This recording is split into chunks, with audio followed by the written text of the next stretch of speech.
Ya ayyuhan nasu ubudu rabbakumul ladzi khalaqakum.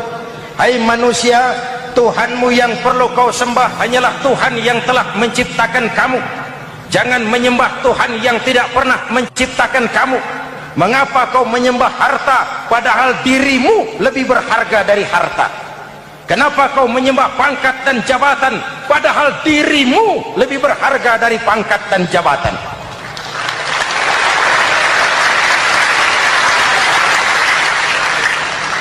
Assalamualaikum warahmatullahi wabarakatuh. Waalaikumsalam warahmatullahi wabarakatuh. Bapak-bapak, ibu-ibu, saudara-saudara kaum muslimin rahimakumullah. Pada pertemuan yang lalu sudah saya jelaskan bahwa hidup selalu berakhir dengan kematian. Apabila datang kematian menimpa seseorang, datanglah kiamat baginya. Itu yang disebut dengan kiamat kecil. Hakikatnya mati adalah perpindahan dari kehidupan di dunia ini menuju kehidupan di alam barzakh. Menunggu kita di alam barzakh sampai datangnya saat kiamat, entah 10 tahun, entah 100 tahun, entah 1000 tahun, hanya Allah saja yang maha tahu.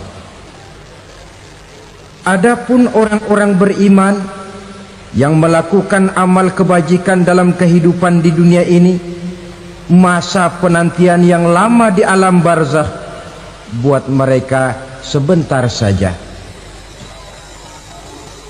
Tetapi bagi orang-orang kafir yang ingkar, yang tidak beriman kepada Allah, yang hidup di dunia cuma menumpuk-numpuk dosa, tentu penantian di alam barzakh akan merupakan waktu yang sangat lama.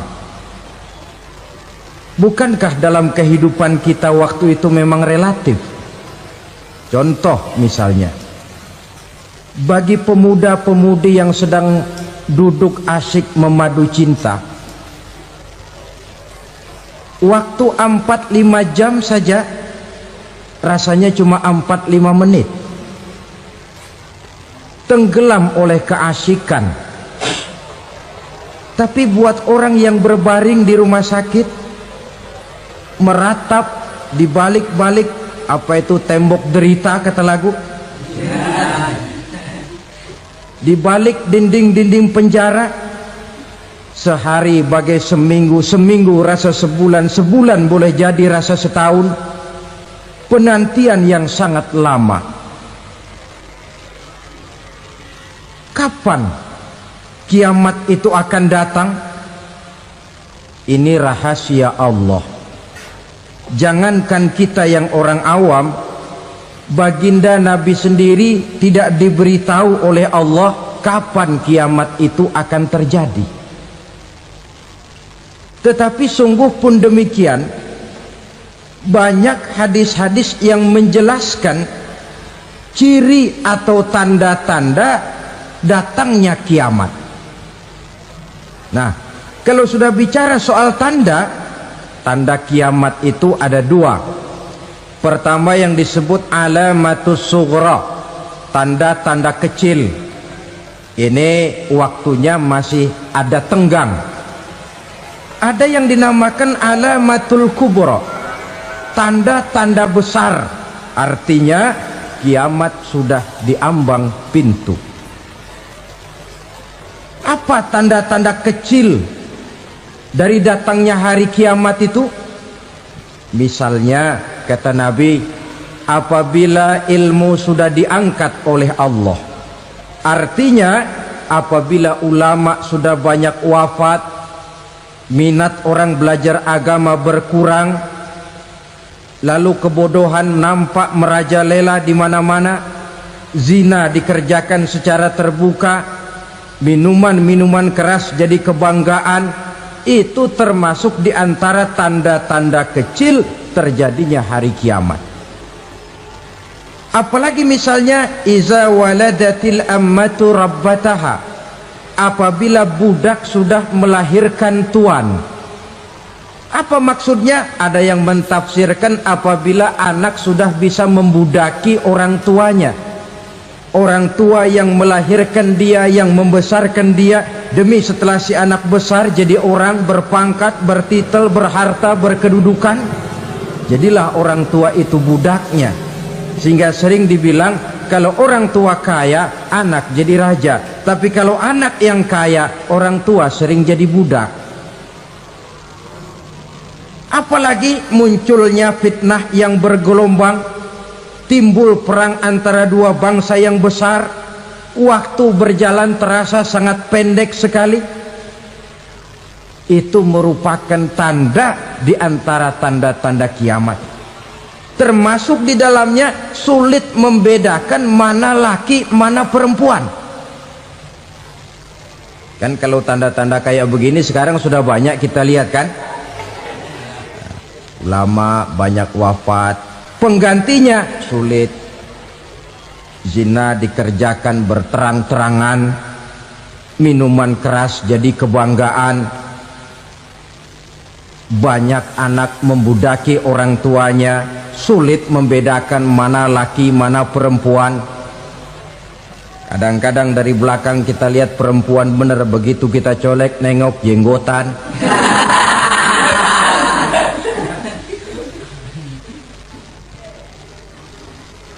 Ini termasuk tanda-tanda kecil, masih ada tenggang sampai akan terjadinya kiamat itu. Nah, yang dimaksud dengan tanda-tanda besar, ini tanda besar artinya kiamat sudah diambang pintu. Pertama, matahari terbit dari sebelah barat. Apabila matahari sudah terbit dari arah sebelah barat, tertutuplah sudah pintu taubat. Bersabda Nabi kita, la taqumus sa'atu hatta tatlu'a syamsu min maghribiha. Tidak akan datang hari kiamat sampai matahari terbit dari arah sebelah barat. Wa iza tala'at, manakala matahari telah terbit dari arah sebelah barat, wara'ahan nasu, manusia banyak menyaksikan itu, amanu ajma'un, mereka pun lalu beriman. Yang tadinya kafir, yang tadinya ingkar, yang tadinya membangkang, setelah melihat matahari terbit dari sebelah barat, buru-buru beriman, berlomba-lomba mengucap dua kalimat syahadat. Tapi apa yang terjadi? Kata Nabi, wadzalika hina la yanfa'u nafsan imanuha lam takun amanat min qabl. Hari itu adalah hari yang iman sudah tidak berguna lagi bagi seseorang apabila sebelumnya memang dia tidak pernah beriman. Au kasabat fi imaniha khaira, atau beriman tetapi tidak pernah melakukan kebajikan di dalam keimanannya itu. Hari yang sudah kasib, hari yang sudah terlambat, beriman tidak akan ada gunanya lagi. Ini pelajaran buat kita. Sebelum sang surya terbit dari sebelah barat, sebelum nafas sampai di tenggorokan, artinya pintu taubat masih terbuka. Kalau dua hal itu sudah terwujud, nafas sudah sampai di kerongkongan atau matahari sudah terbit dari arah sebelah barat, tertutuplah sudah pintu taubat. Tak ada lagi gunanya pangkat, jabatan, harta, bahkan beriman pun dalam suasana macam itu too late, kata orang Kulon. Sudah terlambat. Matahari terbit dari arah sebelah barat, itu tanda besar, artinya kiamat sudah diambang pintu. Lalu apalagi tanda besar? Munculnya Dajjal. Dajjal artinya pendusta-pendusta yang menyesatkan manusia. Ada dua macam Dajjal, saudara. Ada Dajjal kecil, ini Dajjal kelas teri. Kalau ini sejak zaman Rasulullah sudah ada itu, tiap zaman ada.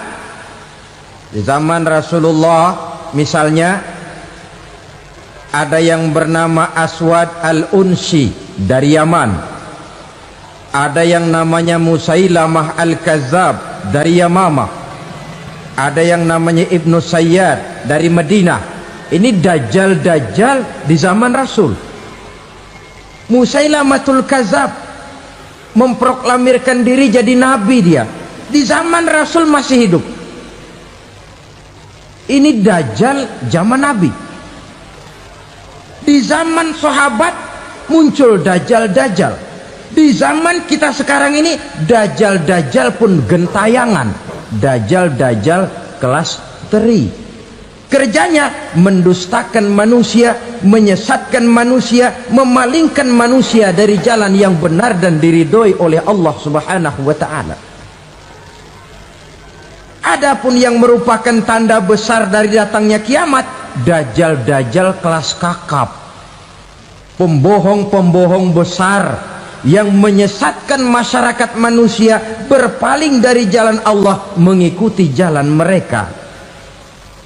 Apa sih ciri dajjal itu? Kata Nabi dalam hadis Bukhari Muslim, innad dajjala, sesungguhnya yang namanya dajjal itu yakhruju, satu saat akan muncul mendekati hari kiamat. Wa inna ma'ahu ma'an, si dajjal ini membawa air, wa naran, dan juga membawa api. Dua simbol. Di tangan yang satu dia bawa air, di tangan yang satu dia bawa api. Wa ammal ladzi yarahu an-nasu ma'an fanarun, adapun yang orang banyak lihat air, hakikatnya adalah api. Yang dilihat api, hakikatnya adalah air. Oleh sebab itu, kalau api yang ditawarkan, ambillah air. Kalau air yang ditawarkan, pilihlah api. Maksudnya apa ini? Ini bahasa simbol, saudara-saudara. Dajjal bicaranya seolah-olah untuk kepentingan manusia, menawarkan surga. Surga yang dia tawarkan hakikatnya neraka. Hai manusia, kalau kau mau bahagia, jangan dekat-dekat dengan agama. Solat itu tidak efektif dan efisien, tidak produktif dari segi ekonomi itu. Menghadiri majelis taklim cuma buang-buang waktu. Tahajud, tasbih, tahlil, baca Quran, apa itu? Pekerjaan mubazir saja. Hidup ini cuma sekali, masa yang cuma sekali, manfaatkan dengan sebaik-baiknya. Mumpung, dibawanya sifat mumpung, tetapi dalam pengertian yang sangat negatif. Bicaranya seolah-olah untuk kepentingan manusia, tetapi sebenarnya menjerumuskan manusia. Menawarkan air tapi sebenarnya api, menawarkan api tapi hakikatnya air. Buat apa kamu sholat? Buat apa kamu bayar zakat? Buat apa kamu puasa? Surga yang dicanangkan dajjal hakikatnya neraka. Neraka yang digambarkan dajjal pada dasarnya adalah surga. Jadi memutarbalikan fakta itu kerjaan dajjal. Yang hak jadi batil, yang batil dibilang hak, yang benar jadi salah, yang salah malah jadi benar. Tuntunan disuruh jadi tontonan, tontonan malah menjadi tuntunan. Itu pekerjaan dajjal profesinya. Zamannya Nabi Adam, dajjalnya kan iblis. Betul? Betul. Apa sih gang kerayuan iblis itu? Allah setelah menciptakan Nabi Adam kan bilang, Adam, kau dan istrimu Hawa tinggal di surga ini. Seluruh fasilitas yang ada di surga persilahkan kau nikmati. Satu yang tidak boleh, jangan coba-coba dekati pohon khuldi. Dekat saja jangan, apalagi sampai memetiknya. Datang dajjal yang namanya iblis ini. Adam, kamu tahu nggak kenapa tidak boleh makan buah khuldi? Ya nggak tahu, pokoknya saya dilarang. Bodoh kamu Dam. Khuldun artinya kekal. Kalau kamu makan itu buah, kau akan kekal di surga buat selamanya. Allah tidak kepengen, maka dilarang kamu makan buah khuldi. Kalau kau ingin kekal di surga Adam, makan saja. Saya bicara begini ini untuk kepentingan kamu Adam. Ini kan ciri-ciri Dajjal. Bicaranya sih seolah-olah untuk kepentingan Nabi Adam, hakikat sebenarnya menjerumuskan Nabi Adam supaya ingkar dan melanggar larangan dari Allah Subhanahu wa ta'ala. Jadi setelah muncul Dajjal, timbul kekacauan-kekacauan di masyarakat. Banyak yang terpengaruh, terpedaya dan terpesona, termasuk mereka yang memproklamirkan diri jadi nabi, mereka yang memproklamirkan diri jadi rasul di zaman sesudah Rasulullah wafat. Itu adalah Dajjal. Maka saya ingatkan, kalau di zaman kita sekarang ini ada orang ngaku jadi nabi, ada orang ngaku jadi rasul, biar bahasa Arabnya kental, Quran hafal, hadis ribuan hadis hafal, biar pakai serban sampai menyengser ke tanah, bahasa Arabnya fasih, tapi dia mengaku jadi nabi, jadi rasul, kita umat Islam wajib tidak percaya, wajib untuk tidak percaya. Itulah Dajjal zaman kita sekarang ini. Tidak mustahil mereka datang mempengaruhi orang awam supaya berpaling dari Rasulullah, mengikuti mereka. Nah, di akhir zaman nanti, mendekati hari kiamat, Dajjal ini muncul. Dajjal kelas kakap, menyesatkan masyarakat manusia untuk berpaling dari Islam, mengikuti seruan mereka. Apalagi di antara datangnya kiamat itu, tanda yang besar itu, turunnya Nabiullah Isa Al-Masih, putra Maryam. Menurut berbagai hadis yang sahih, Nabi Isa Al-Masih nanti akan turun lagi, tidak membawa risalah yang baru, tapi meluruskan risalah Islam ini yang telah banyak ditinggalkan oleh masyarakat. Bahkan ada hadis menjelaskan beliau akan membunuh Nabi, mematahkan kayu-kayu salib, lalu melaksanakan haji dan umrah mengikuti syariat Nabi Muhammad, bukan membawa agama baru. Menjadi semacam mujaddid, reformer, menyelamatkan manusia dari bisikan Dajjal. Bahkan ada riwayat yang menjelaskan bahwa Nabi Isa berhasil mengalahkan Dajjal, mengembalikan masyarakat manusia kembali kepada ajaran Islam yang datang dari Allah, dibawa oleh Rasulullah Sallallahu Alaihi Wasallam. Dengan kata lain, turunnya Nabi Isa bukan sebagai Nabi dan Rasul baru, tetapi mengikuti syariat Nabi kita Muhammad Sallallahu Alaihi Wasallam. Saudara hadirin, ibu-ibu hadirat yang saya hormati, kemudian apalagi di antara tanda-tanda besar akan datangnya kiamat itu? Keluarnya asap atau awan. Kata Nabi, inna min asratis sa'ah dukhanan yamla'u ma bainal masyriqi wal maghrib. Di antara tanda-tanda kiamat, munculnya awan antara langit dan bumi.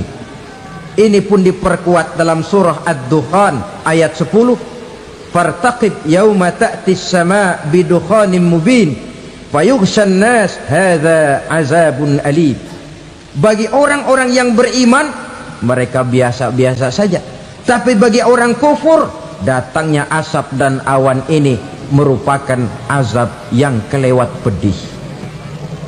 Barangkali sedikit mendekati gambaran tentang azab yang pedih ini, saya ingatkan alam pikiran kita kepada peristiwa yang belum lama terjadi. Pernah dengar berita bocornya reaktor nuklir di Chernobyl, Uni Soviet? Pernah dengar? Nah, bocornya reaktor nuklir di Chernobyl yang mengakibatkan ratusan bahkan sangat mungkin ribuan nyawa. cuma satu reaktor. Bagaimana kalau seluruh cadangan nuklir yang dimiliki oleh para negara adik kuasa ini diledakkan? Bahkan yang konon menurut catatan, cadangan nuklir yang dimiliki bersama oleh Amerika dan Rusia sekarang ini sudah sanggup memusnahkan 6 miliar manusia, 1,5 kali lebih banyak dari jumlah manusia yang nongkrong di permukaan bumi ini. Saudara-saudara hadirin yang saya hormati, lalu saat mendekati hari kiamat, apalagi tandanya? Setelah Nabi Isa wafat, pada saat turunnya yang kedua kali, lalu Allah meniupkan angin sejuk. Semua orang-orang beriman, orang-orang baik wafat, sehingga penghuni bumi ini cuma tinggal lagi terdiri dari orang-orang kafir. Tidak ada lagi di bumi ini yang bisa mengucapkan Allah.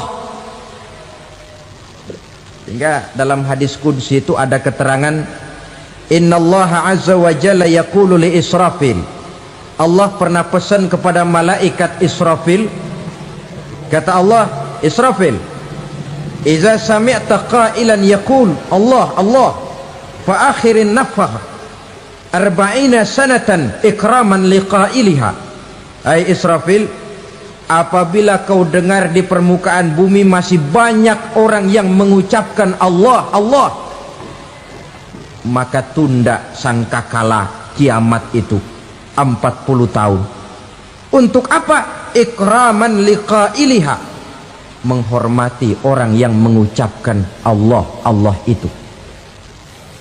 Wah, jadi karena sekarang masih banyak yang mengucapkan Allah, besar hatilah kita, masih jauh kiamat itu.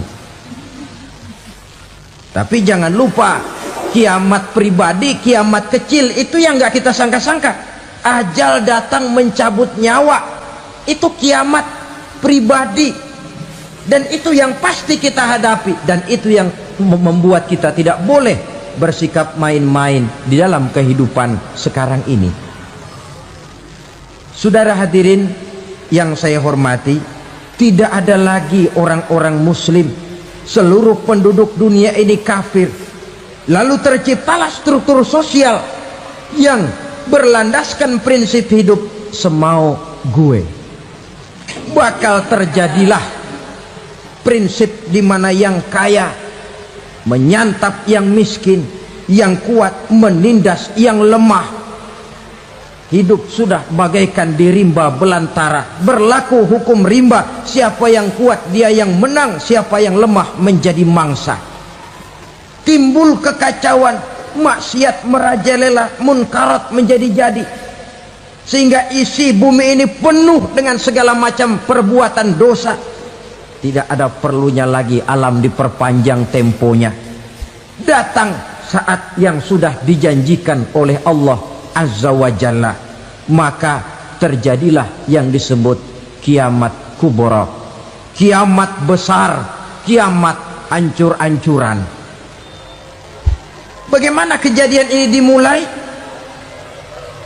Dalam surah Az-Zumar ayat 68, Allah Subhanahu wa taala berfirman, wa nufikha fis suri fasa'iqa man fis samawati wa man fil ardi illa man sya'allahu. Maka manakala ditiuplah sangkakala, terkejutlah seluruh yang ada di langit dan seluruh yang ada di bumi. Bila saat kiamat datang, Allah perintah malaikat Israfil, Israfil, tiup sangkakalamu. Ditiuplah sangkakala oleh malaikat Israfil. Yang akibat daripada tiupan itu, seluruh yang ada di langit, seluruh yang ada di permukaan bumi terkejut. Yang ada di langit siapa? Malaikat kan. Bayangin aja kalau malaikat kaget, apalagi kita. Terkejut seluruh makhluk yang ada di bumi, yang ada di langit mendengar suara sangkakala itu. Bunyinya tidak sanggup kita bayangkan dahsyatnya. ledakan nuklir, ledakan neutron, belum apa-apa ketimbang bunyi sangkakala malaikat Israfil ini. Nah, lalu mendengar bunyi sangkakala ini, gemparlah makhluk, kacaulah alam. Bumi gempa, planet-planet bertabrakan, gunung meletus, air laut tumpah ke darat, angin topan bertiup, halilintar menyambar. Lalu semua yang bernama hidup mati total. Mati bareng tanpa persiapan. La haula wala quwata illa billah. Saya kadang-kadang dalam tafakur bermohon, ya Allah, mudah-mudahan saya nggak nemuin kiamat beneran. Ngeri, nggak bisa kita bayangkan macam apa suasana seperti itu. Allah saja banyak memberikan gambaran, misalnya Al-Qari'ah, wa mal qari'ah, wa ma adraka mal qari'ah. Kejadian yang menggemparkan. Tahukah kamu apa kejadian yang menggemparkan itu? Yauma yakunun nasu kal farasil mabsus wa takunul jibalu kal ihnil manfus. Pada saat itu manusia berterbangan bagai kupu-kupu, gunung berterbangan seperti kapas ditiup angin. Gunung saja macam kapas, konon lagi manusia. Kematian total, mulai semut sampai gajah mati, jin mati, iblis mati, malaikat mati. Oh, malaikat saja mati. Saudara hadirin yang saya hormati, kematian total yang tanpa persiapan. Orang bilang, Pak, kalau mati bareng begitu yang repot malaikat maut dong ya, cabut sana, cabut sini. Itu kalau menurut logika kita, mestinya begitu menurut logika. Tapi logika juga yang nggak perlu serepot itu. Sebab untuk mematikan listrik di wilayah DKI, di wilayah Jakarta, nggak perlu tiap rumah didatengin, matiin, ya lama. Cukup dari kantor pusatnya saja PLN, tekan satu tombol, gelaplah seluruh Jakarta. Saudara hadirin yang saya hormati, kematian total. Lalu setelah kematian total, planet-planet juga mati, dalam arti tidak bergerak dan beredar. Angin mati, dalam arti tidak bertiup. Air mati, dalam arti tidak ada riak gelombang. Pokoknya semua mati. Kullu nafsin za'iqatul maut, semua yang bernafas mati. Dalam ayat lain, kullu man 'alaiha fan, semua yang ada di permukaan bumi fana. Yang kekal cuma Allah Subhanahu wa ta'ala. Yang paling belakang mati malaikat maut dan malaikat Israfil. Tapi mati juga sesuai dengan janji Allah. 10 lamanya. Tidak dijelaskan oleh Abi Hurairah 40 jam, apa 40 hari, apa 40 tahun. Hadis-hadis cuma menyebutkan 40 saja. Sunyi alam, yang tinggal cuma Allah saja lagi. Ketika itu Allah berseru-seru, katanya, limanil mulkul yauma, siapa para penguasa hari ini? Mana itu raja-raja dan penguasa yang dulu mengaku jadi Tuhan? Fir'aun, mana Fir'aun sekarang? Yang dulu jadi raja, merasa berhasil, sombong, lalu tidak mau turun-turun dari kekuasaannya, sampai kepada puncak kekurang ajarannya mengangkat diri jadi Tuhan. Mana itu Fir'aun? Namrus, mana sekarang Namrus? La ilaha illa ana, ternyata tidak ada Tuhan lain selain daripada aku, kata Allah. Proses kemudian, saudara-saudara, turunlah hujan dari langit. 40 lamanya hujan itu, tidak jelas juga 40 jam apa 40 hari. Setelah air turun membasahi, datanglah tiupan sangkakala yang kedua. Semua yang bernama mati bangkit dari kuburnya masing-masing. Ini yang disebut Yaumul Ba'thi, hari kebangkitan. Allahu Akbar. Pada saat kita bangkit dari kubur kita masing-masing, kumpul di padang mahsyar namanya. Bayangin aja, saya sendiri nggak sanggup bayangin. Manusia sejak zaman Adam sampai zaman kiamat kumpul bareng di tempat sama. Berapa banyaknya itu?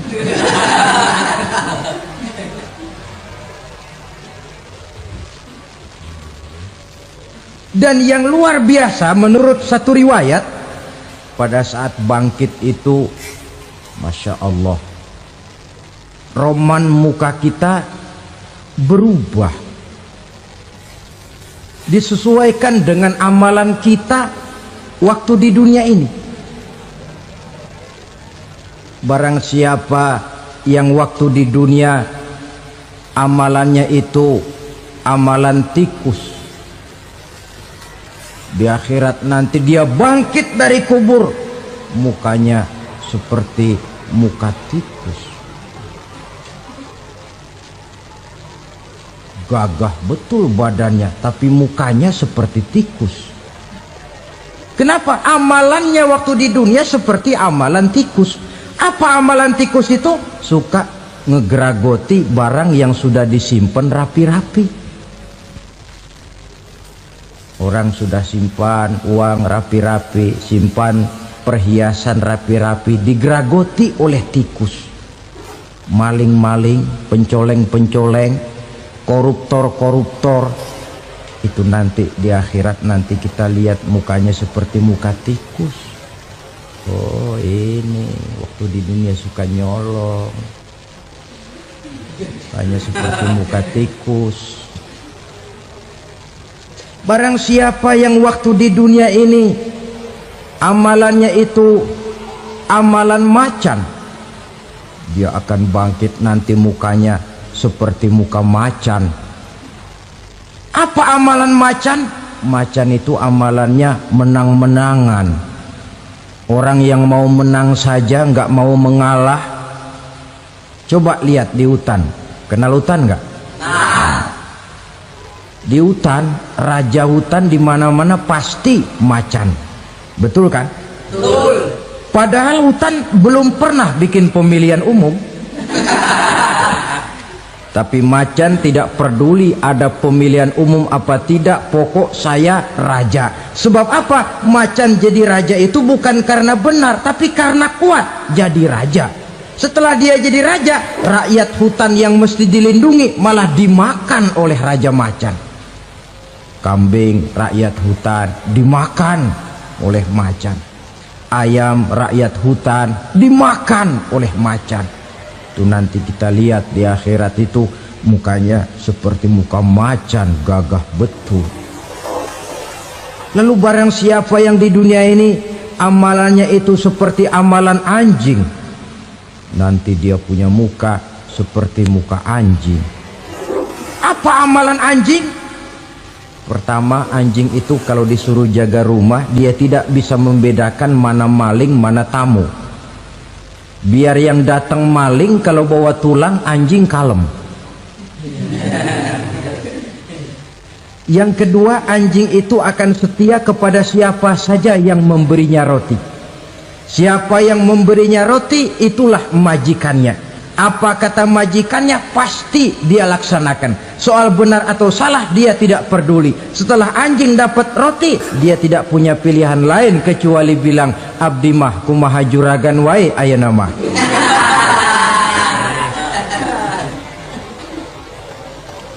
Saudara hadirin yang saya hormati, berkumpul di padang mahsyar, tiap orang sibuk dengan persoalannya masing-masing. Matahari waktu itu didekatkan oleh Allah, panas luar biasa. Ada yang saking panasnya itu mencucurkan peluh keringat sampai sebatas mata kakinya. Ada yang keringatnya sampai sedengkulnya, ada yang keringatnya sampai sepusatnya, ada yang keringatnya mengalir sampai sebahunya, ada yang kelelap oleh keringatnya sendiri, sementara orang di sampingnya nggak apa-apa. Bergantung lagi amalan dia waktu di dunia ini. Saudara-saudara, sebagian orang dalam kepanikan padang mahsyar berombong-rombong datang mereka menghadap Nabi Adam. Ya Adam, anta abal bashar. Hai Adam, Tuhan adalah bapak moyang manusia. Kami sebentar lagi akan disidang, dimintakan pertanggungan jawab. Tolonglah kami, hai Adam. Kata Nabi Adam, jangankan nolongin sampean, saya sendiri tanggung jawab di hadapan Allah ketika dulu tidak boleh makan khuldi, saya serobot. Sudahlah, urus diri masing-masing saja, nafsi. Begitu kata Nabi Nuh, begitu kata Nabi Ibrahim. Tiap orang bertanggung jawab sendiri-sendiri. Ketika itulah saudara-saudara, nikmatnya menjadi umat Nabi besar Muhammad sallallahu alaihi wasallam. Sebab apa? Walaupun menurut abjad kita ini umat paling belakang, paling belakang kita ini toh, karena Nabi Muhammad adalah Nabi akhir, tapi akan dihisap lebih dulu, lewat di atas sirat lebih dulu, masuk surga lebih dahulu ketimbang umat-umat belakangan. Ketika Rasul mendekati ajal, beliau tanyakan itu kepada malaikat Jibril. Malaikat Jibril berkata, Muhammad jangan khawatir, Allah sudah berjanji, inni haramtul jannata ala sairil anbiya hatta tadkhulaha anta wa haramtuha ala sairil umami hatta tadkhulaha ummatuka. Surga aku haramkan buat seluruh nabi kecuali kalau engkau Muhammad sudah masuk ke dalamnya, dan surga aku haramkan buat seluruh umat kecuali kalau umatmu Muhammad sudah masuk ke dalamnya. Logikanya, walaupun menurut abjad kita umat paling belakang, bakal dihisap paling dulu, lewat di atas sirat paling dulu, masuk surga paling dulu, kalau mampir ke neraka juga paling ya resiko. Jangan mau enaknya aja paling dulu. Saudara hadirin yang saya hormati, setelah masa kebangkitan itu jangan dikira begitu bangkit langsung diperiksa, masih menunggu menanti ribuan tahun perhitungan padang mahsyar untuk sampai kepada proses yang disebut yaumul hisab, hari perhitungan. Seorang demi seorang bakal dipanggil. Bayangkan saja, kita se-RT saja di absen, kadang-kadang perlu waktu lama. Ini manusia sejak zaman Nabi Adam sampai datang hari kiamat, satu demi satu disidang di hadapan Qadhi Rabbul Jalil. Status sosial copot sudah waktu itu.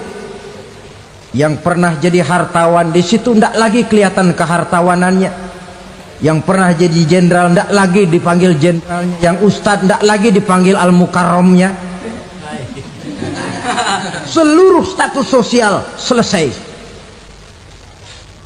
Dipanggillah kita seorang demi seorang menghadap Qadhi Rabbul Jalil. Bagaimana proses penghisaban itu? Pertama, proses tanya jawab. Di antaranya ada hadis menyatakan, lan tazula qadama 'abdin yaumal qiyamah hatta yus'ala an arba'i khisalin. Besok di hari kiamat tidak akan bergeser telapak kaki seorang hamba sampai dia ditanya lebih dulu tentang 4 persoalan. Tentang ilmunya, Kemana ilmu itu diamalkan? Tentang umurnya, di mana umur itu dihabiskan? Tentang masa mudanya, kemana masa muda itu dipakai? Tentang hartanya, dari mana harta itu didapat dan kemana harta itu dibelanjakan. Ini termasuk proses tanya jawab. Jadi kalau istilah pengadilan dunia, nama Fulan bin Fulan. Kamu waktu di dunia diberikan umur panjang untuk apa? Pernah mengalami masa muda, kemana kau habiskan masa remajamu? Kau diamanahkan ilmu, dengan apa ilmumu kau amalkan? Kau diberikan harta, dari mana harta kau dapat, kemana kau belanjakan? Tak seorang pun yang bisa mungkir. Sebab apa? Dikala itu yang menjadi saksi bukan orang. Yang menjadi saksi adalah seluruh anggota badan kita. Tangan bicara, kaki jadi saksi terhadap seluruh amalan yang pernah kita kerjakan pada saat kehidupan di alam dunia ini. Selesai proses tanya jawab, lalu diperlihatkan buku catatan kita waktu hidup di dunia ini. Jangan lupa Allah itu menyiapkan 2 superkomputer kepada kita. Sebelah ditempelin sebelah kanan, yang sebelah tempelin di sebelah kiri. Komputer itu namanya Raqib dan Atid, 2 malaikat yang apabila baik kita lakukan, refleks saja akan menulis kebajikan kita. Jahat kita kerjakan, akan tertulis. Catatan itu nanti diperlihatkan kepada kita. Waduh, alangkah malunya pada saat diperlihatkan catatan kita, buku rapot kita merah melulu. Barangkali diperiksa sambil diomelin, brengsek lo. Buku merah melulu begini, bagaimana waktu hidup di dunia? Tidak cukup diperlihatkan buku catatan kehidupan, rekaman kehidupan. Rekaman kehidupan kita secara utuh sejak terlahir sampai ajal datang merenggut nyawa. Barangkali mirip dengan video sekarang ini, di mana terekam dengan baik seluruh kegiatan kita sejak yang sekecil-kecilnya sampai kepada yang sebesar-besarnya. Untuk kemudian kita pun menerima balasan. In khairan fa khairun wa in syarran fa syarrun. Kalau baik ya baik balasannya, kalau jahat ya jahat juga balasannya. Catatan-catatan kita diberikan. Kalau banyak kebajikannya diberikan di tangan kanan dengan cara yang halus. Kalau banyak kejahatannya diberikan dari sebelah kiri atau dilempar dari belakang. Itulah sebabnya sejak di dunia ini kita sudah mohon kepada Allah. Ketika berwudu membasuh tangan kanan, apa kita bilang? Allahumma a'tini kitabi biyamini wa hasibni hisaban yasira. Ya Allah, berikan saya kitab di tangan kanan, dan kalau saya memang perlu dihisap, hisaplah saya yang seringan-ringannya.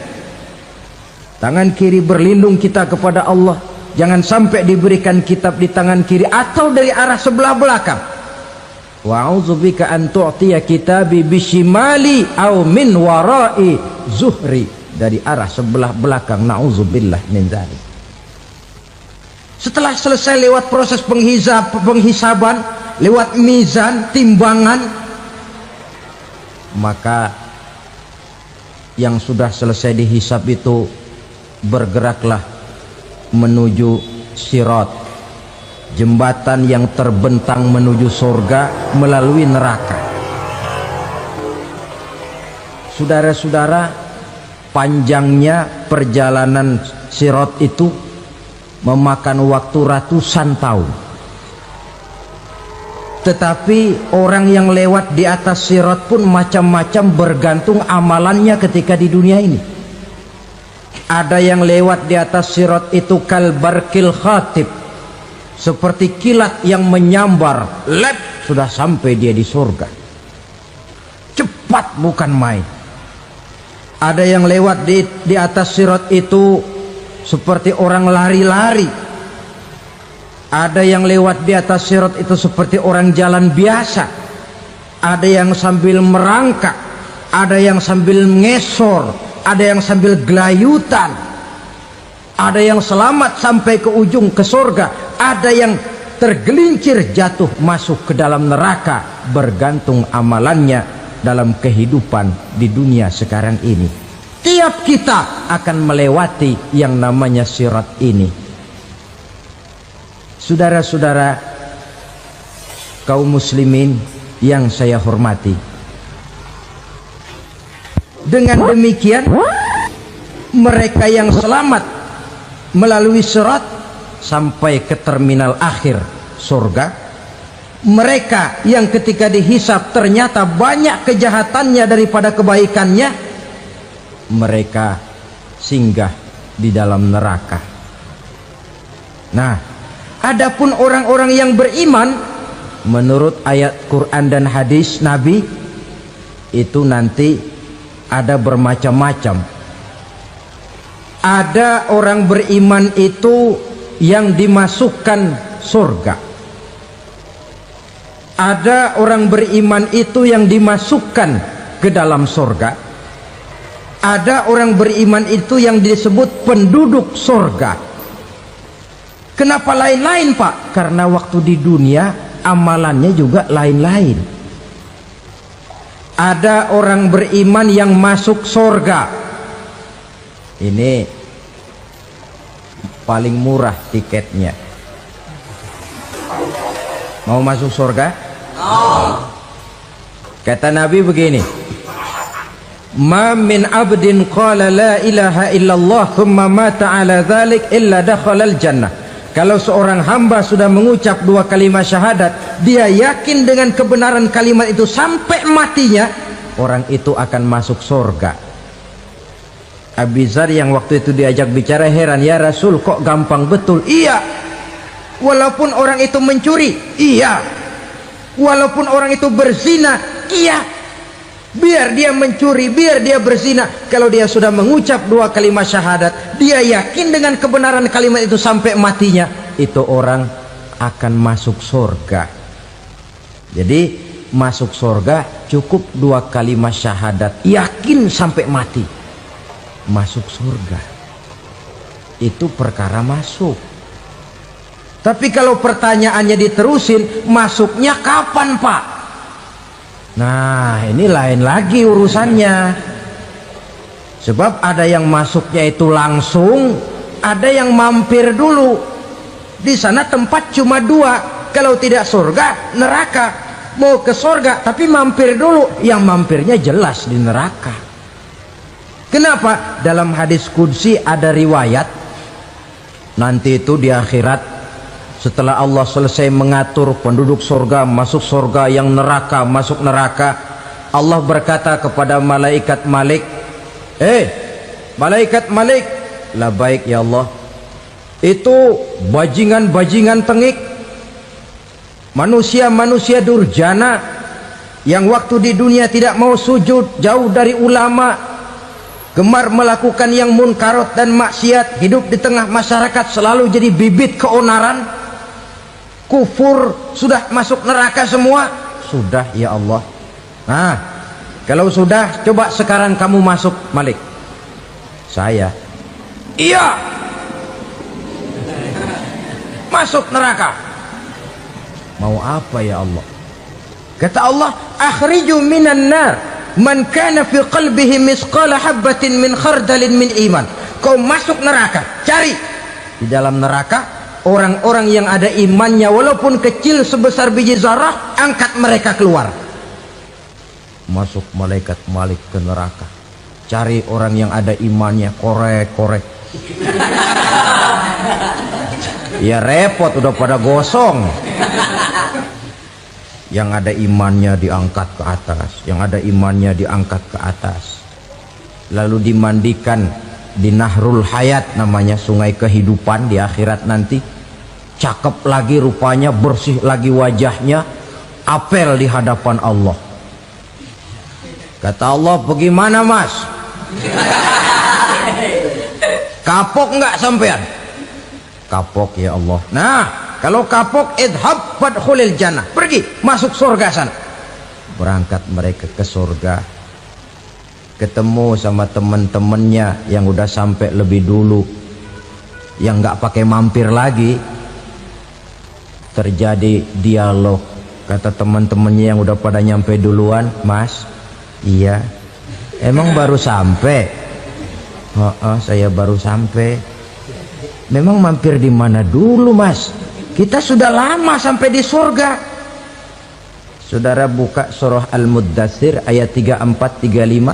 Ma salakakum fis saqar? Kenapa kamu mampir di neraka Saqar? Qalu lam naku minal musallin. Mereka menjawab, kami mampir di neraka Saqar, Mas, gara-gara dulunya kami waktu di dunia ndak pernah sholat. Ndak pernah sholat? Ndak pernah. Kan rumahnya dekat masjid, cuma dekat doang, Mas. Sholat mah enggak saya.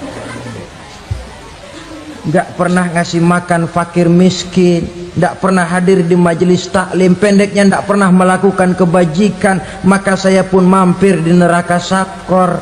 Untung betul saya punya iman, Mas, sedikit. Waktu hidup di dunia dulu saya pernah mengucap 2 kalimat syahadat. Sekali-kalinya waktu mau kawin. Masya Allah. Untung saja kawin. Kalau nggak kawin polos.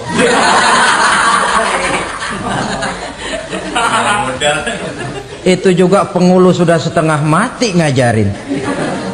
Asyhadu alla, asyaduaan, asyaduaan.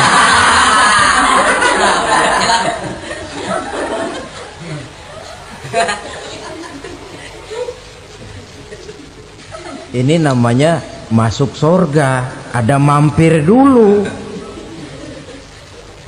Ada pula orang mukmin itu yang dimasukkan surga. Namanya dimasukkan kan terima beres.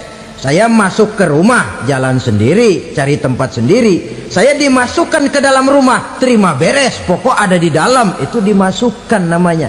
Nggak pakai mampir. Tapi tentu tiketnya lebih mahal ketimbang yang pertama tadi.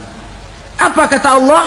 Innal ladzina amanu wa amilus solihat la ukaffiranna anhum sayyiatihim wa la udkhilannahum jannah. Sesungguhnya orang-orang yang beriman kemudian beramal soleh, kami hapuskan segala dosa dan kesalahannya, kami masukkan mereka ke dalam surga. Lihat ayatnya, Allah yang memasukkan, kita yang dimasukkan. Tidak pakai transit, tidak usah mampir. Cuma tidak cukup syahadat, tidak cukup amanu, tapi diiringi dengan wa'amilus salih. Iman, amal. Tidak cukup syahadat, lalu dibuktikan dia sholat, dia zakat, puasa, lalu dia melakukan berbagai macam kebajikan. Ini yang menyebabkan dia tidak pakai mampir di tempat yang bernama Saqar. Lalu ada pula orang mukmin itu yang disebut penduduk surga. Wah, ini sudah VIP ini. Ashabul jannah, penduduk surga. Siapa mereka? Kata Allah, innal ladzina amanu summa istaqamu fala khaufun 'alaihim wala hum yahzanun ulaika ashabul jannah hum fiha khalidun. Sesungguhnya orang-orang yang beriman lalu istiqamah, tetap dalam melaksanakan perintah Allah, tidak goyah, tidak labil tapi stabil, istiqamah, mereka tidak takut dan tidak bersedih hati. Merekalah penduduk surga. Iman, istiqamah. Tidak punya duit, sembayang. Banyak duit, sembayang. Miskin, sembayang. Kaya, tetap sembahyang, istiqomah. Kadang orang kalau susah rajin ke masjid, banyak duitnya ngelihat masjid melengos. Waktu miskin hamba Allah, setelah kaya jadi hamba harta. Bergeser, tidak ada nilai istiqomahnya. Saudara-saudara, dengan begitu penduduk neraka itu dua. Ada penduduk permanen, ada penduduk yang semi permanen. Yang semi permanen orang-orang beriman yang mempunyai dosa besar. Mereka masuk ke neraka untuk menerima azab sesuai dengan dosanya.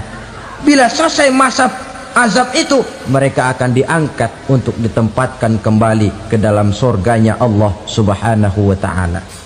Nah, dikala itulah saudara-saudara, ada yang disebut syafaat dari Rasulullah Sallallahu Alaihi Wasallam.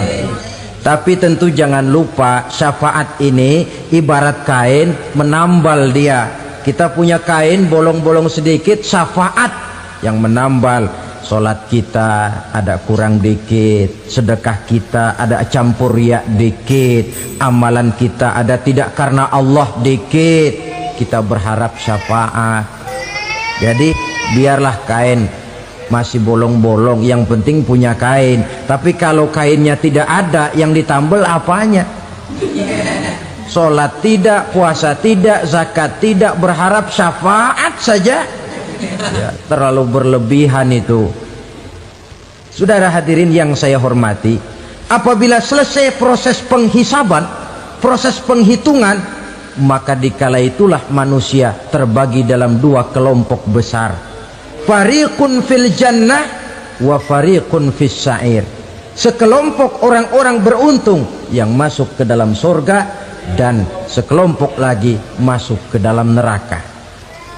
Akan memakan waktu untuk menceritakan sifat surga dan neraka, tapi insya Allah pada kesempatan pertemuan lain saya sampaikan. Namun sebagai gambaran umum cukuplah saya sampaikan sebuah hadis qudsi. Allah jelaskan, a'dadtu li'ibadiyas salihin ma la aynun ra'at wa la uzunun sami'at wa la khatara fi qalbil bashar.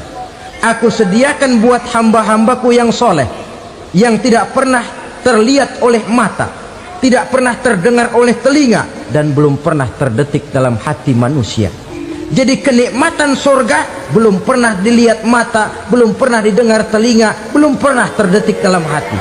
Pedihnya azab neraka belum pernah terlihat mata, belum pernah terdengar telinga, belum pernah terdetik dalam hati.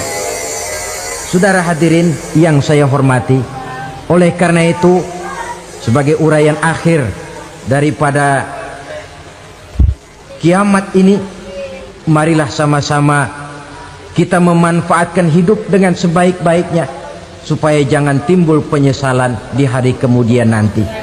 Mudah-mudahan kita seluruhnya diselamatkan Allah dari azab neraka dan mendapat surga dan ridhonya. Sekian dan demikianlah pertemuan kita kali ini. Ini watak munafik. Kalau dilihat Islam menguntungkan, rame-rame teriak Islam. Ketika diminta berjihad, diminta berkorban, diminta zakat, rame-rame mengundurkan diri. Saya bangkrut pak, saya miskin pak, saya pailit pak. Mental itu dalam awal-awal Baqarah dijelaskan. Kullama adha'a lahum masyaw fih wa idza adlama alaihim qamu. Kalau terang mereka berangkat, kalau gelap mereka mandek. Itu ciri orang munafik beragama. Kalau Islam menguntungkan, rame-rame teriak Islam. Ketika diminta berjihad, berkorban, berjuang, rame-rame mengundurkan diri. Membentuk kualitas sumber daya manusia dengan menanamkan nilai-nilai keimanan, membebaskan dari ketergantungan kepada benda. Ya ayyuhan nasu u'budu rabbakumul ladzi khalaqakum. Hai manusia, Tuhanmu yang perlu kau sembah hanyalah Tuhan yang telah menciptakan kamu.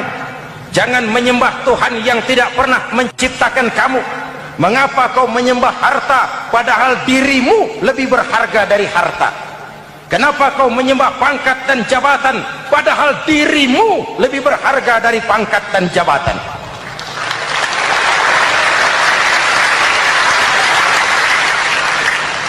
Diajak rasio berpikir, Tuhanmu yang perlu kau sembah hanyalah Tuhan yang menciptakan kamu.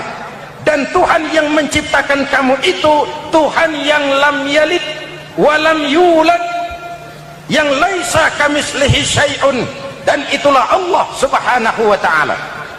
Kalau kepada syirik jali, syirik yang terang-terangan, insya Allah tidak. Nyata-nyata menyembah berhala, tidak. Nyata-nyata menyembah pohon, tidak.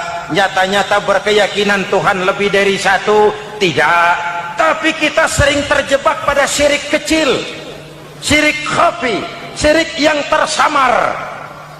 Saya sejak pakai cincin ini, jangankan anak gadis, nenek-nenek ngelihat saya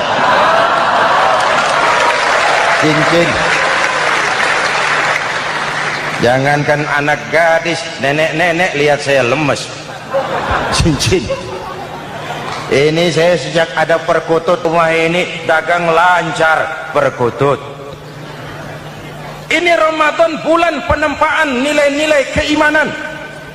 Misi utama Quran menegakkan tauhid, memerangi kemusyrikan, membebaskan manusia dari ketergantungan kepada benda. Dari situ kualitas sumber daya manusia dimulai.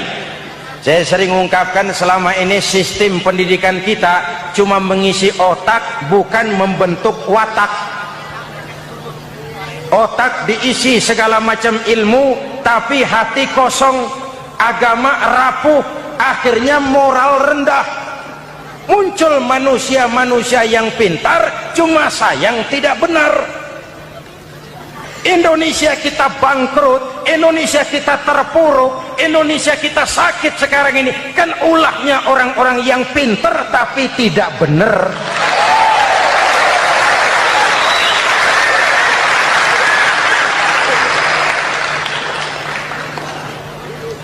Dan kalau saya bicara kayak begini, ini bukan pidato politik, ini nurani. Politik naon kadut.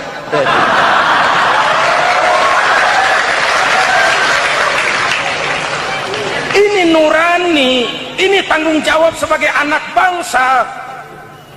Manusia bersuku-suku, ya. Manusia berbangsa-bangsa, memang itu diakui oleh Al-Quran. Min dzakari wa untha wa ja'alnakum syu'uban wa qabaila. Kami ciptakan kamu dari laki-laki dan perempuan. Kami jadikan kamu bersuku-suku dan berbangsa-bangsa. Apa tujuannya? Agar kamu saling mengenal satu dengan yang lain.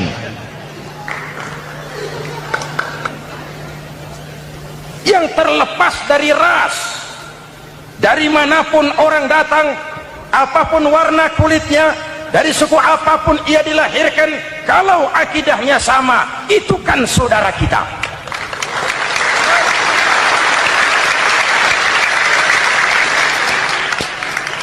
Seperti di masjid, kita tidak peduli dari mana kita datang. Yang datang dari kidul, madep ngulon mang. Yang datang dari sebelah lor, madep ngulon mang. Yang datang dari sebelah wetan, madep kulon mang. Yang datang dari kulon, madep ngulon. Bukan soal dari mana kau datang, tapi satu arah menghadapmu. Kau mau Betawi, mau Sunda, mau Jawa, mau Padang, mau Aceh, mau Batak, mau Ambon, kita satu nusa, satu bangsa, satu bahasa.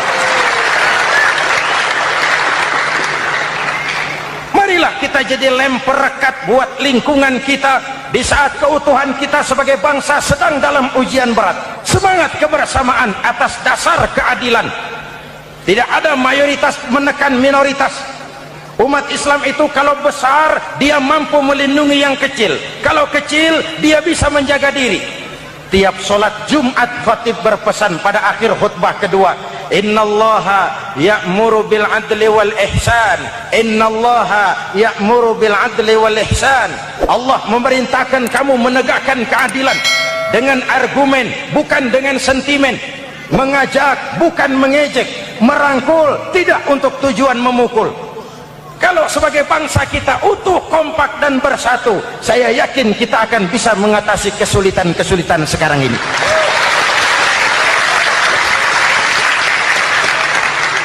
Kan kita prihatin kadang-kadang tawuran antar desa, antar RT, antar RW, antar kecamatan, sampai antar elit di atas. Makanya saya ulang lagi pesan ini, kalau elit di atas tawuran, jadilah penonton yang baik. Saudara-saudara kaum muslimin yang saya cintai, Kita prihatin, kita seakan tercabut dari akar budaya kita sebagai bangsa. Kenapa kita yang berfalsafahkan Pancasila, kenapa kita yang berketuhanan yang Maha Esa tiba-tiba jadi beringas dan brutal? Muhammad Toha teriak takbir ngadepi Belanda, Bung Tomo teriak takbir ngadepi Belanda, ayeuna takbir ngadepi batur sadulur salembur. Nanaonan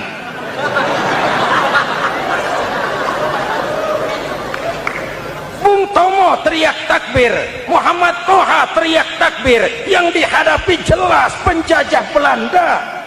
Kita ngadepi saudara sendiri, Allahu Akbar, yang sana teriak Allahu Akbar, setan tepuk tangan di tengah. Yuk kita rukun, yuk kita kompak, yuk kita bersatu, yuk. Ada maling ayam ketangkap, disiram bensin, dibakar hidup-hidup. Kok kita bisa begitu?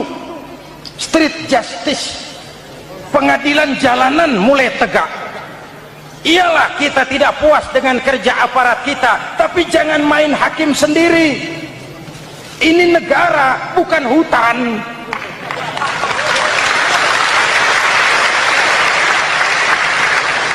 Jangan mencegah kemunkaran dengan menegakkan kemunkaran baru. Oleh hal-hal yang sepele yang mestinya kita bisa mencari jalan keluar dengan baik. Ayo luruskan saf, rapatkan barisan, satukan langkah, tautkan hati. Kita satu umat yang satu, diikat oleh Al-Quran. Hanya dengan kebersamaan kita akan mampu menata hari esok yang lebih baik atas dasar keadilan dan kebenaran. Al-Quran membebaskan manusia dari gaya hidup sekuler. Quran mengingatkan, awas bung, ada hidup sesudah mati, ada akhirat sesudah dunia. Lebih untung orang yang percaya akhirat daripada yang tidak. Paling tidak hidupnya normatif. Contoh, saudara yakin akhirat ada, lalu saudara hidup baik-baik, menjauhi yang munkar, meninggalkan yang haram, saudara sujud, puasa, jihad, lalu saudara mati. Setelah mati ternyata akhirat tidak ada ruginya. Paling kurang kita sudah dicatat sebagai orang baik. Sebaliknya, saudara tidak percaya sama akhirat, lalu hidup seenaknya, judi, mabuk, zina, nipu orang, korupsi, tenggelam dalam kemunkaran, lalu mati. Setelah mati ternyata akhirat ada. Baik, kemana anjen? Lebih untung orang yang percaya akhirat ketimbang yang tidak. Hidupnya ada rem. Iya pak, saya kepengen banyak uang, tapi kalau main judi nanti di akhirat bagaimana? Iya, saya kepengen jadi orang kaya, tapi kalau korupsi, nipu orang, buka peternakan tuyul, nanti di akhirat bagaimana? Gaya hidup yang berkeseimbangan. Ada hidup sesudah mati dan ada akhirat sesudah dunia. Yang keempat, Quran membebaskan manusia dari belenggu kebodohan. Quran ayat yang pertama turun sudah berkata, Iqra, baca, kamu jangan jadi bodoh. Kebodohan menimbulkan kemiskinan, kemiskinan mendekatkan kepada kekufuran. Quran mengangkat harkat, derajat dan martabat kaum wanita. Sebelum Quran turun, sebelum Islam datang, nasib wanita sangat menyedihkan. Dilahirkan hanya untuk melahirkan. Kalaupun berperan, peranannya tidak lebih segitiga. Dapur, sumur, kasur. Kasur, sumur, dapur. Dapur, sumur, kasur. Wanita dilecehkan, sekadar alat pemuas nafsu. Datang Islam, Rasul terenyuh. An-nisa imadul bilad. Wanita adalah tiangnya negara. Jikalau baik wanita, baik negara. Jikalau rusak wanita, hancur negara. Karena wanita, negara jaya. Betul? Karena wanita, negara hancur. Betul? Maka wanita adalah bidadari. yang kadang-kadang setan. Kadang-kadang.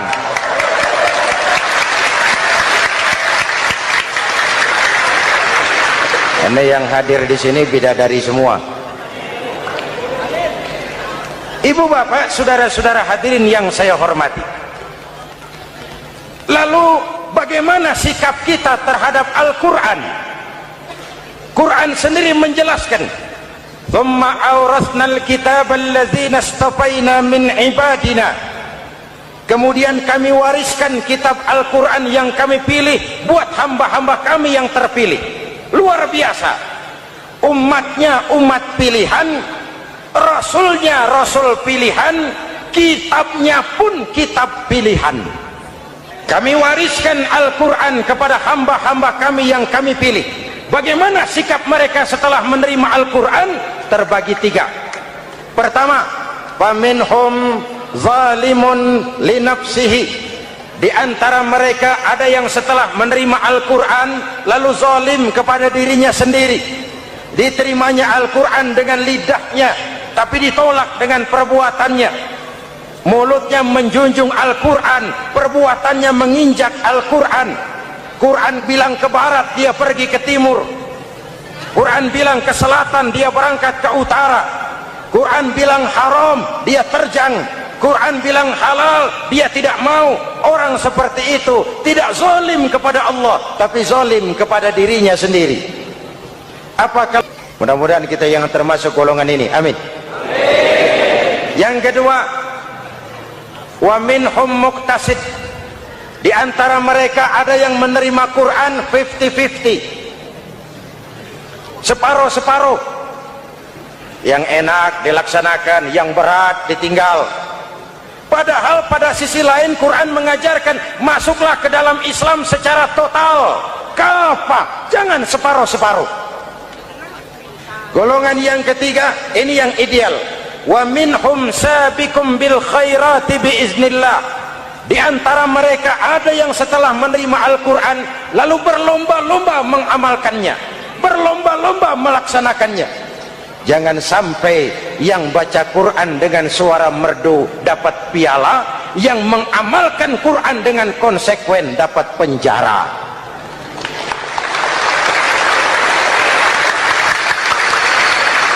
Itu ironi, itu menyedihkan, itu memilukan, dan itu memalukan. Pilihan terserah kita. Satu hadis Rasulullah mengajarkan begini, man ja'alal qur'ana amamahu qadahu ilal jannah, wa man ja'alal qur'ana khalfahu saqahu ilan nar. Siapa yang meletakkan Quran di depannya, dijadikannya Quran sebagai imam, Quran akan membimbing dia ke surga, surga dunia, lebih-lebih surga akhirat. Sebaliknya, siapa yang meletakkan Quran di belakang, dibelakanginya ajaran Quran, Quran akan mendorong dia ke neraka, neraka dunia, lebih-lebih neraka akhirat. Quran imam apa makmum? Kita makmum apa imam? Makmum ikut imam apa imam ikut makmum? Makmum ikut imam. Jikalau Quran adalah imam, jikalau kita adalah makmum, ke barat kata Quran, ke barat kita berangkat.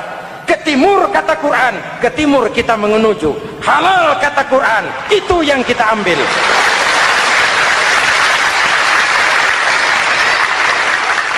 Ini laki-laki ini seneng nggak sama perempuan? Normal. Kalau nggak seneng saya ragu-ragu. Perempuan seneng nggak sama laki-laki?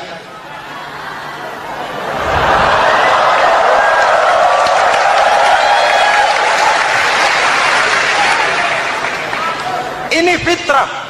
Laki-laki suka perempuan, perempuan suka laki-laki. Quran memahami itu.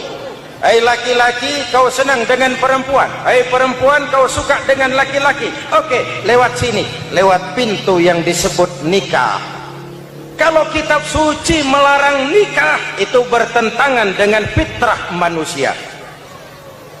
Maka dalam Quran mulai dari umat sampai ulama dan segala profesi dianjurkan nikah. Kalau kiai tidak boleh nikah, saya pilih mengundurkan diri, Pak.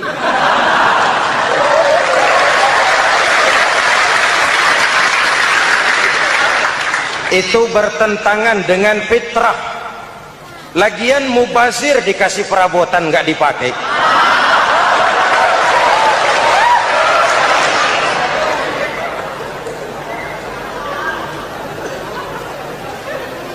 Fitrah. Contoh lagi, manusia perlu makan. Kalau ada kitab suci menyuruh puasa terus dari pagi sampai sore sampai malam sampai pagi lagi, eta teh kitab gelo.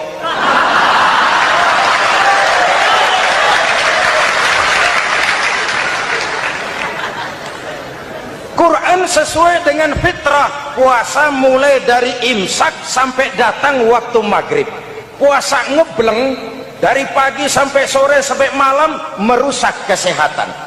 Malam berpuasa boleh bergaul dengan istri. Kenapa? Fitrah. Kalau siang tidak boleh, malam tidak boleh, sebulan penuh panas kepala.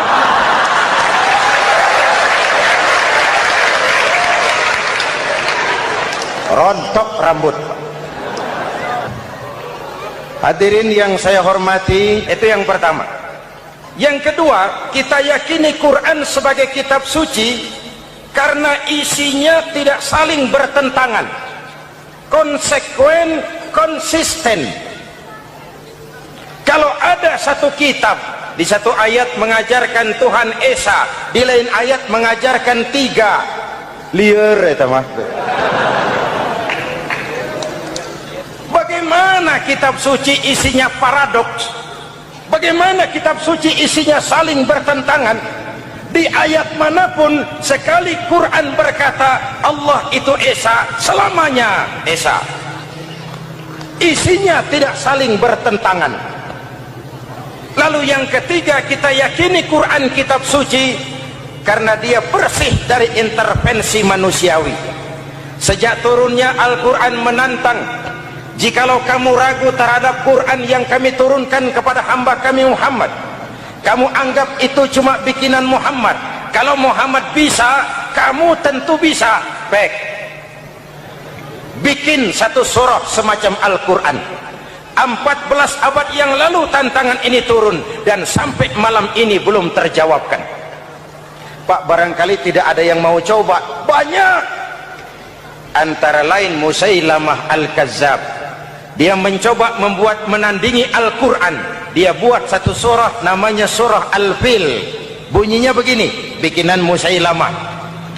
Al-Fil wa mal-fil wa ma adraka mal-fil lahu khurtumun tawil wa lahu zail.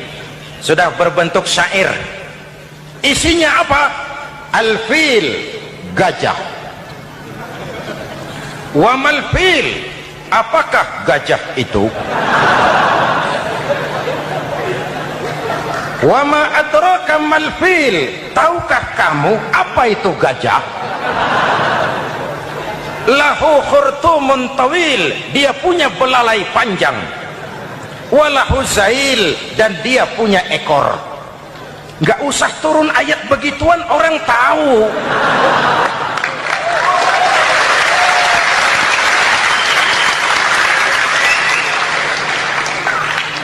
Kalau redaksi mendekati, maka isi jauh panggang dari api.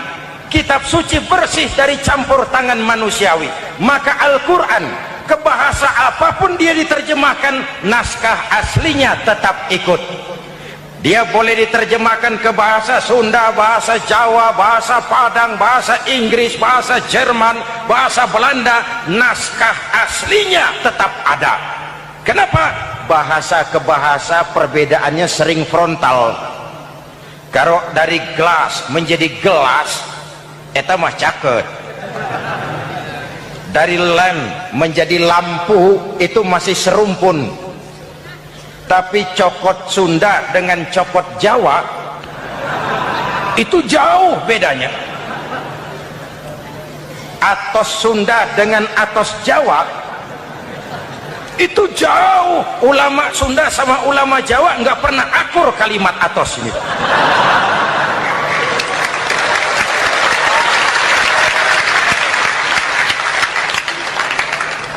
Inilah kebenaran janji Allah, inna nahnu nazzalna dzikra wa inna lahu lahafizun. Kami yang turunkan Al-Quran, kami yang akan menjaganya. Ribuan orang hafal Al-Quran. Lalu apa pesan-pesan misi utama Al-Quran? Pertama, menegakkan tauhid. Ini yang lebih dahulu. Ibu bapak, saudara-saudara hadirin yang saya hormati, Rasul kalau masuk sepertiga yang akhir, sing-singan baju, hamparkan sajadah, lebih banyak di masjid daripada di rumah. Itu Rasul. Maka sepertiga yang akhir masjid makin ramai. Lihat Masjidil Haram. Lain dengan kita. Sepertiga yang akhir masjid mulai mengalami kemajuan. Safnya makin maju.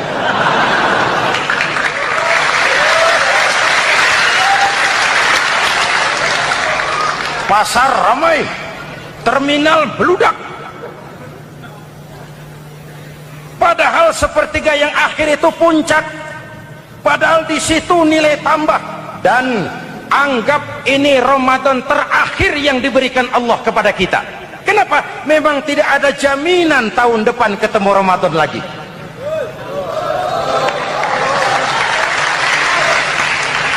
Anggap ini Ramadan terakhir yang diberikan Allah kepada kita.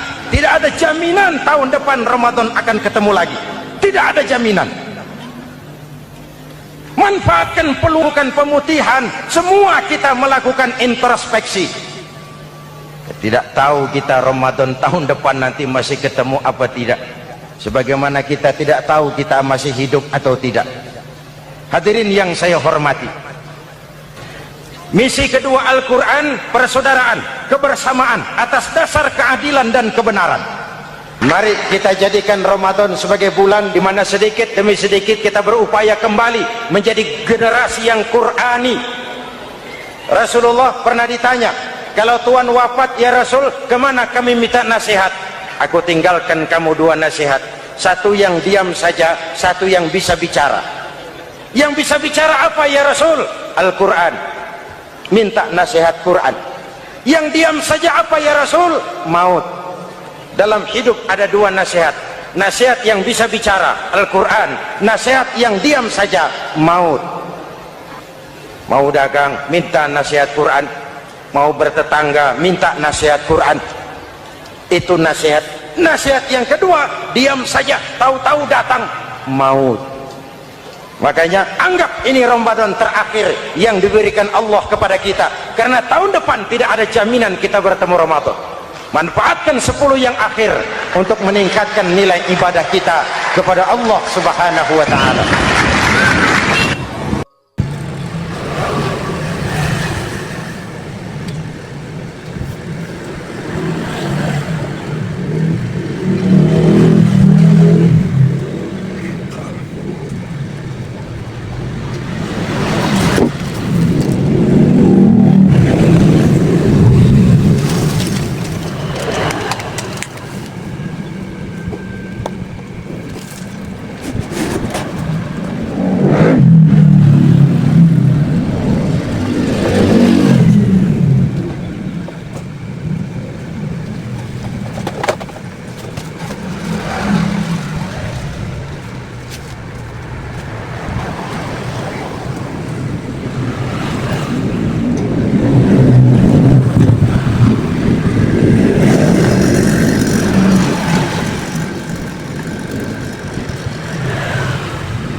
Kuatnya jadi lama. Ya, apa aja gitu. Oke lah. Ya, ya.